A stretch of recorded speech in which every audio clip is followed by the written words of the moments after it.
muita gente que ainda não sabe exatamente o que fazer nesse fim de ano ou no começo do ano que vem, no que diz respeito ao uso das férias, a sua possibilidade de desfrutar alguma coisa pelo Brasil ou fora do Brasil, onde quer que seja. Você deve se lembrar, você que acompanha o Acontece faz tempo, que em inúmeras oportunidades desde o começo de 2020 para cá, nós falamos de forma sistemática como que o turismo estava reagindo a todas as mudanças pelas quais nós passamos, né? Com as restrições, a diminuição das restrições, no início aquela impossibilidade absoluta de qualquer coisa, né? De você conseguir fazer uso de um hotel, de uma pousada, de voo, uma dificuldade extrema de tudo, e todo o arcabouço gigantesco que faz parte do processo turístico, né? Desde o fornecedor mais simplório até as estruturas mais expressivas. E em todas essas oportunidades nós conversamos com a professora Mariana Aldrich, que é especialista em turismo e é docente lá da Universidade de São Paulo. Hoje faremos de novo aqui esse bate-papo com a professora Mariana Aldrich. Como é que vai? Tudo bem? Tudo bem, Ronald. Boa tarde aos ouvintes. Obrigada pelo convite mais uma vez. O ano de 2022, professora, foi a retomada mesmo, tudo aquilo que foi perdido ao longo de 2020. Em 2022, foi zerada essa fila ou não? Se a gente pensar no Brasil, para o Brasil, sim. Do Brasil para o exterior, ainda não. A gente ainda tem alguma pequena porcentagem, coisa de 10 a 12% de voos internacionais que ainda não foram recuperados. Mas a compensação nacional já se deu com certeza. O preço da passagem é um inimigo para essa diferença ser resolvida? Também, mas o fato de que algumas companhias aéreas reviram as suas malhas e entenderam que otimizando a ocupação, ou seja, levando aviões a 90%, 95% de ocupação, elas não precisariam estar com todos os voos. Mas os anúncios que começaram agora em outubro já mostram que para até julho de 2023 a gente vai ter não só os internacionais retomados, como novas rotas sendo inauguradas por conta da demanda brasileira.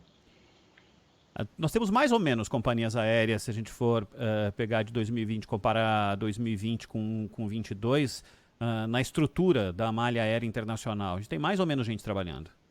Companhias aéreas a gente tem o mesmo número, aviões, equipamentos, provavelmente o mesmo número, mas fazendo um pouco menos de rotas.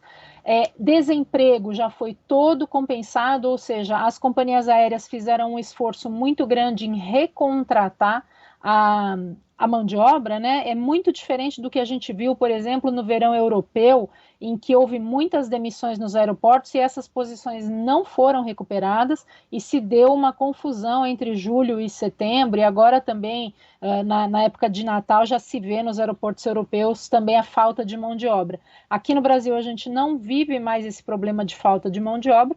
O que a gente está vendo hoje, né, são as greves em função de condições salariais, mas isso todo ano acontece.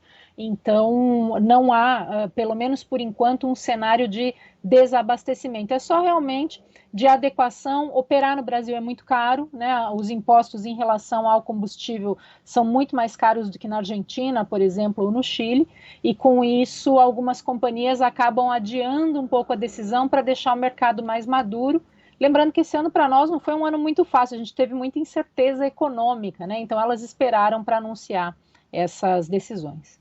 E diante de incertezas que vivemos e daquelas que vamos viver ainda, o que você percebe de perspectiva, principalmente com algo citado por você na resposta anterior, questão de taxação, preço de combustível, há um cenário, há uma perspectiva de que isso possa ser revisto? Eu acredito que sim. Foi uma das reuniões que os empresários do turismo fizeram com o então candidato Lula, comentando que o querosene de aviação, né, os impostos de passagens, talvez fosse a medida mais importante de reduzir esses impostos, porque no momento em que as passagens ficam muito elevadas, destinos, especialmente norte e nordeste do país, deixam de receber um tipo de turista que aquece a economia local. Ou seja, esse turista não vai deixar de viajar, ele vai viajar mais para lugares mais próximos e vai gastar numa região que já tem bastante recurso disponível. Então, no momento em que eu permito que mais pessoas viajem e para destinos onde esse dinheiro faz diferença, eu aqueço de uma forma muito inteligente a economia do turismo. E as perspectivas, como você me perguntou, Ronald, são muito positivas já a partir de agora, mas especialmente para esse janeiro e fevereiro, com um carnaval que provavelmente vai ser histórico em relação aos números. Então, todo o setor está bastante otimista, claro, considerando que a gente vai ter uma recuperação do poder de compra, especialmente da classe média brasileira. Professor, exatamente nesse ponto, um mantra do presidente eleito, Luiz Inácio Lula da Silva, é de rever coisas que aconteceram na primeira metade do governo dele, na primeira e na segunda metade do governo dele, que é ter mais gente pobre andando de avião, expressão utilizada por ele sem absolutamente nenhum juízo de valor, mas ter gente que nunca tinha andado de avião tendo essa possibilidade. O fato disso fazer parte de uma ideia e de um inconsciente coletivo muito importante ajuda a empurrar esse processo? Ajuda. Ajuda e ajuda também a que mais setores da economia possam fazer essa pressão. Porque num primeiro momento a gente vê uma percepção de que turismo é desimportante, né? Pensa lá no comecinho da pandemia, e que não tinha problema não viajar, que não haveria mudança na vida das pessoas, mas as economias de determinados lugares dependem, e mesmo que não seja economia de lazer, uma cidade como São Paulo sem os eventos, ficou muito mal, a gente teve muita gente desempregada. Então, quando outros setores da economia e as vozes que os representam se aliam, a gente vai entender que ao reduzir, por exemplo, o preço das passagens aéreas, ou o preço das passagens de ônibus, ou mesmo o preço dos pedágios, eu permito que mais pessoas circulem e que mais dinheiro circule. Não vale a pena para um país como o Brasil concentrar o dinheiro em só algumas poucas regiões. E o turismo é talvez a melhor forma de levar esse dinheiro às comunidades menorzinhas, aquelas que estão lá longe e que eventualmente estão vendendo o seu prato típico, artesanato. Então, sim, é algo que a gente pode, pelo menos eu espero, eu posso colocar aqui na linha dos desejos de final de ano, de que seja uma demanda coletiva e que o legislativo também abrace para que a gente consiga fazer essa mudança e melhorar o turismo para o Brasil como um todo. Professor, eu vou abrir aqui para os nossos ouvintes. Quem tiver interesse em fazer perguntas para a professora Mariana Aldrighi, mande aqui pelo nosso youtube.com/Rádio Bandeirantes Oficial, também pelo nosso WhatsApp, o 999048756. Mande aqui se tiver alguma dúvida, aproveite a oportunidade. A gente está falando sobre turismo no Brasil. Tenho certeza que nesse papo absolutamente informal a gente consegue trazer informações importantes para você. Quero começar uma pergunta que chegou aqui pelo WhatsApp para mim, professora. Pacote de viagem é sempre um chamariz, né? As pessoas recebem, se você uma vez na vida entrou num site de uma dessas operadoras, para o resto da vida você vai conseguir continuar recebendo lá os cookies, né, que ficam aí na sua máquina, no seu celular, mas que vão trazendo informações sobre pacotes, sobre viagens e tudo mais. O pacote de viagem, principalmente aqui no Brasil, sempre tem que ter uma passagem de avião em horário péssimo, terrível, e que faz as pessoas sempre questionarem para perder sempre ou o primeiro dia ou o último dia da viagem? Não, não é sempre, mas é que essa é uma das formas de transformar a viagem em uma viagem mais acessível. Hoje, o que a gente tem, o grande desafio está em conseguir conciliar o que é mais confortável para o passageiro com o bolso. E, naturalmente, os voos mais convenientes, que são aqueles de meio de tarde, são os mais caros, é lei da oferta e da procura. Então, o que as operadoras têm feito é tentar demonstrar aos passageiros onde estão esses aspectos não tão interessantes, mas por que vale a pena, às vezes, fazer essa contratação. Pacotes, de maneira geral, são mais baratos e permitem aquele pagamento parcelado que faz com que as viagens caibam no bolso de muita gente. O oposto, ou seja, o diferente do pacote é quando você tem tempo para ir fazendo a seleção e montar a viagem como você quer. Quem costuma fazer isso para você com profissionalismo é um agente de viagem. Então, você liga para ele e deixa claro que você não quer um pacote montado, mas que ele componha os itens individuais. Vai ficar um pouco mais caro, mas vai ficar totalmente personalizado. Você acha que ele dá quantos por cento, professora, se você entregar na mão de um agente de viagens ou ir por aquela oferta estanque que está ali prontinha? É uma coisa mais ou menos assim, só para ter uma ideia. Olha, eu diria que entre 10% e 12% como padrão, mas pode às vezes ser só uns 5%, pode às vezes ser bem mais que isso. É sempre em função da data e da temporada. Então, o que o agente de viagem te oferece? Vamos dizer assim, um conhecimento do que você está buscando e a adequação do seu interesse. No pacote, essa personalização vai se afastando porque é para atender um grupo. Então, o fato de comprarem 50, 60 pessoas exatamente o mesmo produto é que deixa esse produto mais barato e que faz com que mais gente consiga viajar. Mas que fique claro, tanto a experiência do pacote quanto a da viagem organizada pela gente, e uma terceira, que é aquela organizada por você mesmo, usando as suas pesquisas, fazendo as suas reservas, elas têm as suas vantagens e as suas desvantagens. Depende sempre do tempo e da complexidade do que você vai fazer. Quando é uma viagem nova para um lugar que você não conhece, a gente sempre recomenda o pacote porque ele já está estruturado, ele já está totalmente testado, não vai acontecer nada de errado. E quando é algo que você já está muito acostumado, como uma viagem de fim de semana para um destino que você vai sempre, fazer por sua conta também acaba sendo seguro.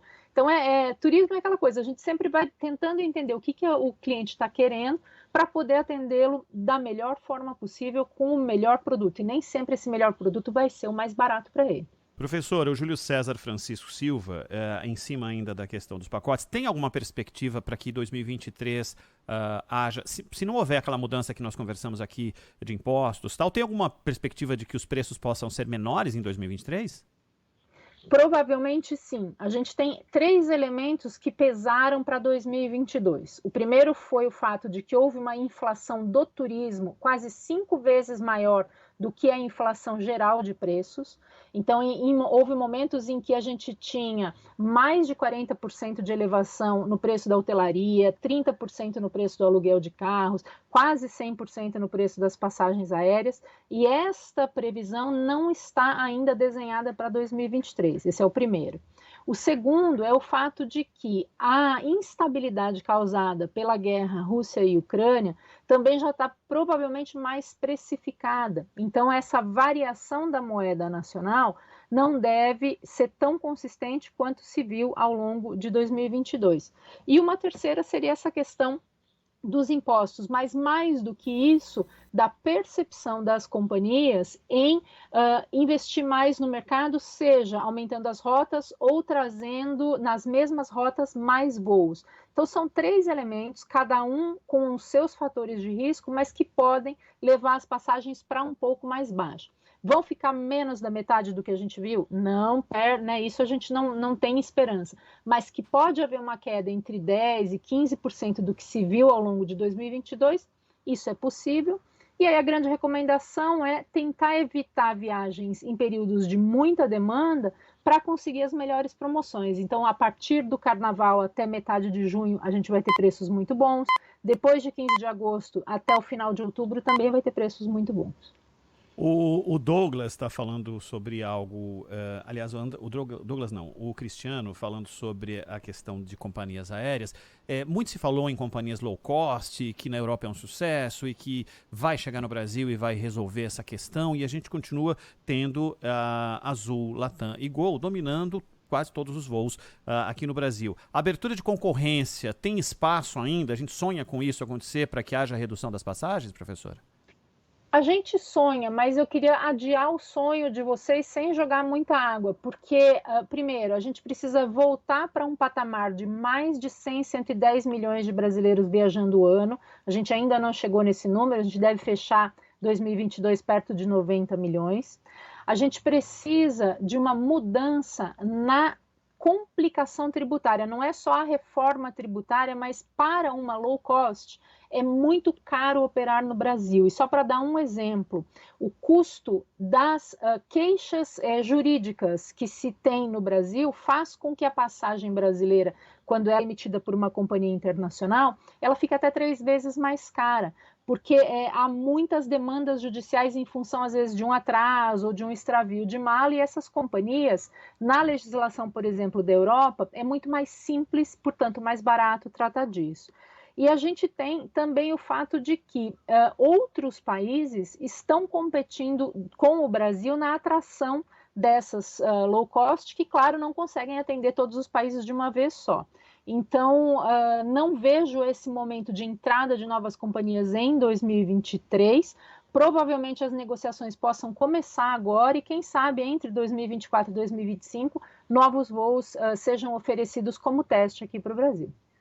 Tem mais uma pergunta aqui, uma gravada do nosso ouvinte. Vamos ouvi-la aqui. Olá, boa tarde. Eu quero fazer uma pergunta para a professora Mariana.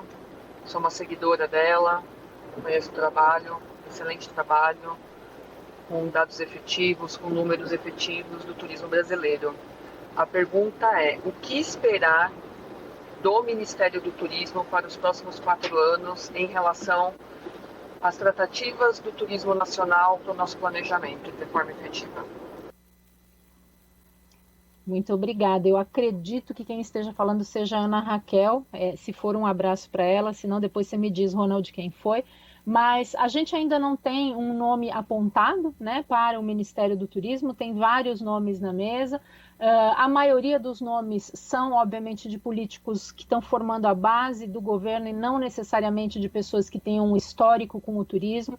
Isso já é histórico e ruim, mas é algo com o qual a gente não consegue mais lutar. Então, o desejo é que a equipe técnica do Ministério seja uma equipe de fato com experiência no tema e que possa priorizar a competitividade do turismo brasileiro, ou seja, disponibilizar crédito e condições para que mais pessoas abram empresas ou se juntem a empresas existentes para desenvolver produtos e serviços. O Brasil tem, a partir de agora, a chance de se colocar como um destino de boas práticas, especialmente de turismo sustentável.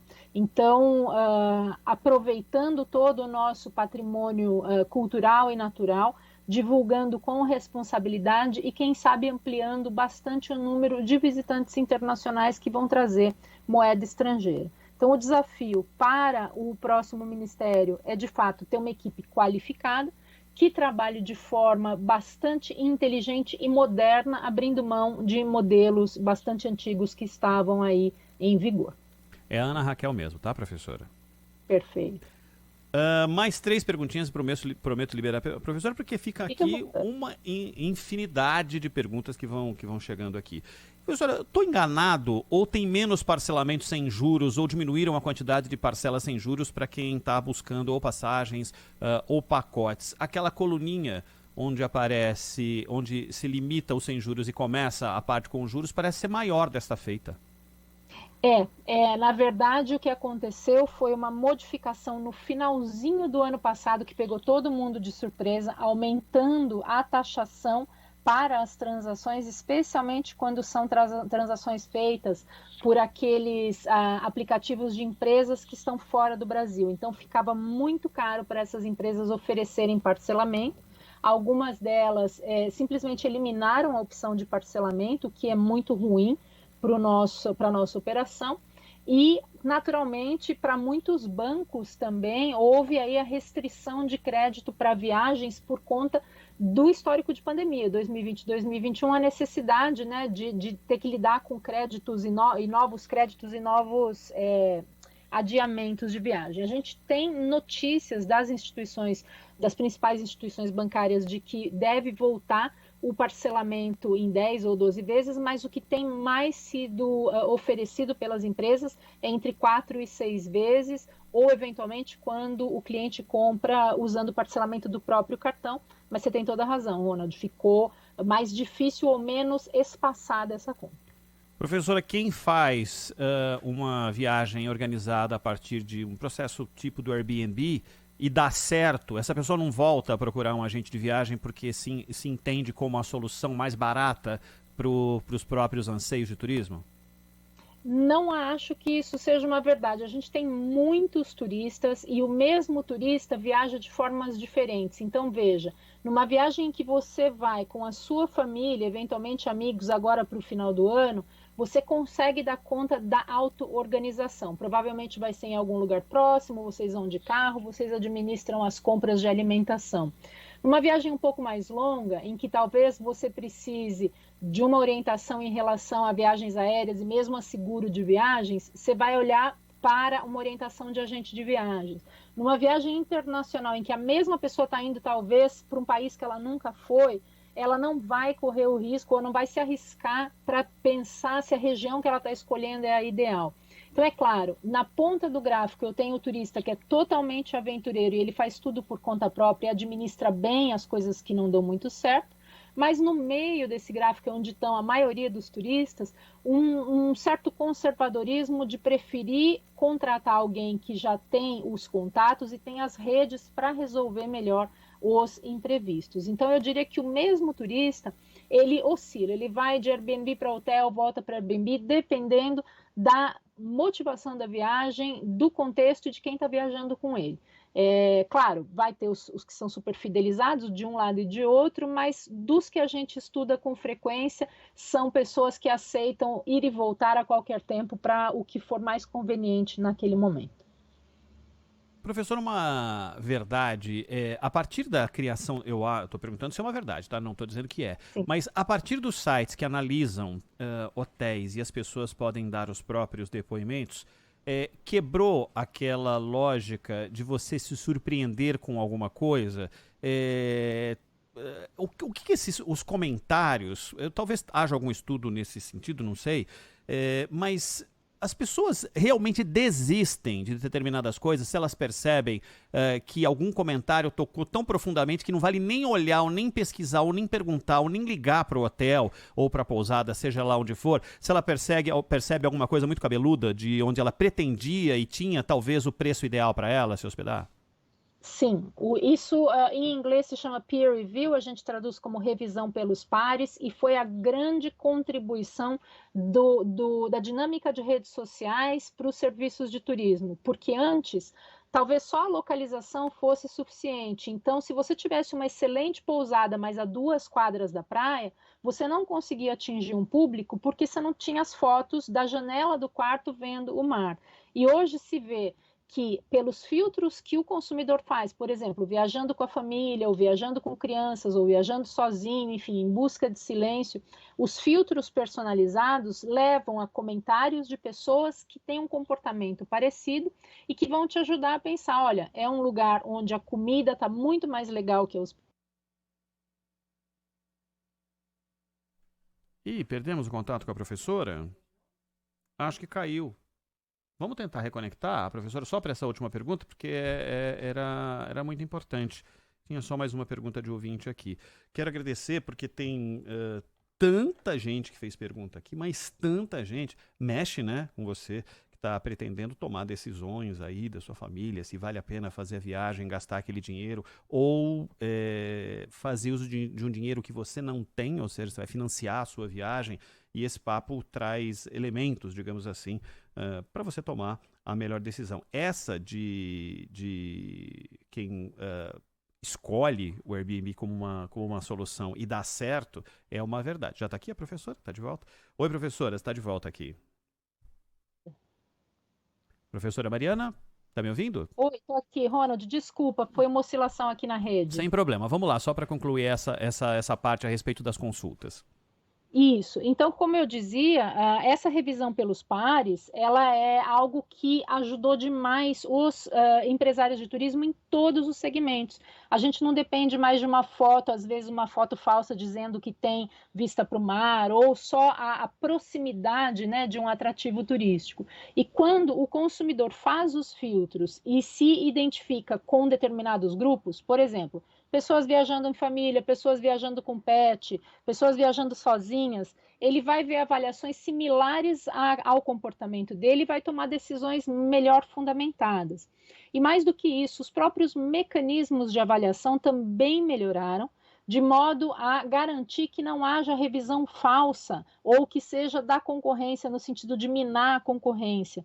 Então, não só ajudou muito, como espalhou geograficamente os negócios, deu chance para que se descobrissem novos produtos, novas praias, novos restaurantes, novos bares, e foi muito legal. Eu diria que a gente viveu aí uns 15 anos de expansão do turismo também graças a essas revisões, e eu estimulo muito todo mundo que estiver ouvindo a fazer as revisões honestas, né, daquilo que você gostou, daquilo que você não gostou, pedindo, inclusive, um retorno do empresário, porque os empresários validam demais, e isso é muito importante para a gente melhorar o serviço.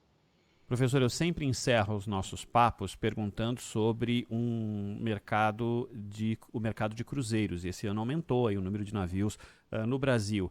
E nós tivemos um problemaço para quem gosta e quer desfrutar da experiência de ir de uma cidade para outra em um navio. E foram as restrições impostas que mudaram a realidade dessa mesma convivência. Hoje está tudo liberado, como sempre foi nos navios, as pessoas têm acesso a tudo a hora que quiserem, daquele jeito sempre, tirando a história de horário para jantar e com grupos diferentes, como normalmente acontecia. Está tudo liberado nos navios? Sim, e mais do que isso, né, ampliou-se as medidas de segurança no sentido de já haver mecanismos de antecipação de qualquer outro tipo de crise que possa ser similar à pandemia de Covid. E o que a gente tem visto é que as próprias companhias de cruzeiro estão investindo muito no Brasil, divulgando rotas novas, pacotes internos novos, ou seja, pequenas alterações de serviços dentro do próprio navio, navios encantadores que estão chegando agora. Eu ainda não tive a chance de visitar os que atracaram no Brasil, mas está todo mundo falando maravilhas. Então é um setor que volta com força, e já se comprometeram a aumentar o número de navios a partir de 2024, então isso é muito bom para o país. Professora Mariana Aldrigues, especialista em turismo, docente da USP, que sempre nos atende com uma super gentileza. Professora, muitíssimo obrigado pela atenção com a Rádio Bandeirantes. Um ótimo Natal para você. A gente se encontra aqui ao longo de 2023 para falar mais sobre esse tema, tá bom? Eu é que agradeço, desejo um ótimo fim de ano para todos vocês e boas viagens, gente. Aproveitem bastante para descansar. Valeu.